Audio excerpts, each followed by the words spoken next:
Ritujit Biswas, first year MBBS student of Sri Satya Sai Medical College in Chennai.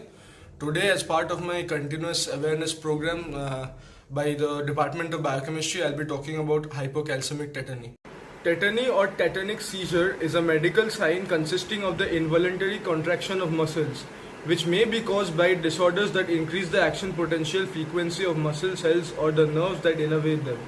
Muscle cramps caused by the disease tetanus are not classified as tetany. Rather, they are due to a lack of inhibition to the neurons that supply muscles. Tetanic contraction or physiological tetanus are a broad range of muscle contraction types, of which tetany is just one part. Now coming to the causes of tetany. The usual cause of tetany is a deficiency of calcium or hypocalcemia, and excess of phosphate can also trigger the spasms. Underfunction of the parathyroid gland can also lead to tetany. Low levels of carbon dioxide causes tetany by altering the albumin binding capacity of calcium such that ionized fraction of calcium is reduced. One common reason for low carbon dioxide levels is hyperventilation. Low levels of magnesium can lead to tetany. Clostridium tetany toxin via inhibition of glycine-mediated GABAergic neurotransmission may lead to tetany. An excess potassium in grass, hay or pasture can trigger winter tetany or grass tetany in ruminants. Osteomalacia and rickets due to deficiency of vitamin D. Now coming to the features of hypocalcemia, the muscle cramps and tetany groups include laryngospasm, convulsion and carpopedal spasm. In cardiac effects, there is prolongation of QT interval and there is cataract due to chronic hypocalcemia. The clinical signs of hypocalcemic tetany are Schwarzschild sign and Trousseau sign. The Schwarzschild sign is the contraction of the facial muscle in response to tapping the facial nerve. It's an insensitive test. The second one, the Trousseau sign, is the carpal spasm occurring after occlusion of the brachial artery with blood pressure cuff with pressure 20 mm of mercury above systolic blood pressure for 3 to 5 minutes. The biochemical basis of tetany. Hypocalcemia is the primary cause of tetany.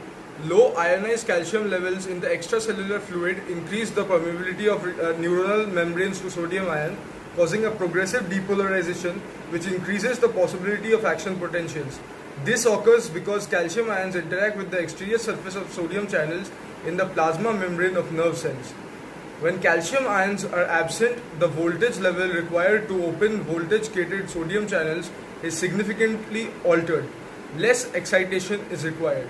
If the plasma calcium level decreases less than 50% of the normal value of 9.4 milligrams per deciliter, action potentials may be spontaneously generated, causing contraction of the peripheral skeletal muscles. Hypocalcemia is not a term for tetany, but is rather a cause of tetany. Management of tetany. The management of tetany is dependent usually on the underlying cause and severity of the condition.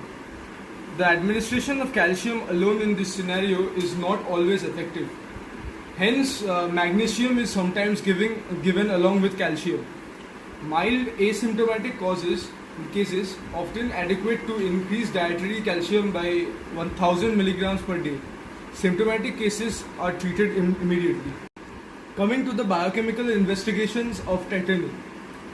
Usually these tests are done.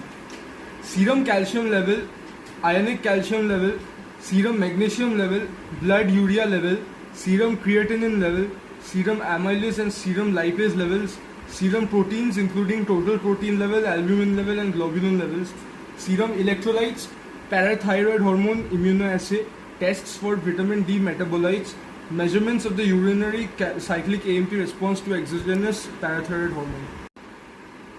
The treatment for hypocalcemia is usually classified into two cases, symptomatic cases and asymptomatic cases. In severe symptomatic cases, intravenous calcium gluconate is given into the body.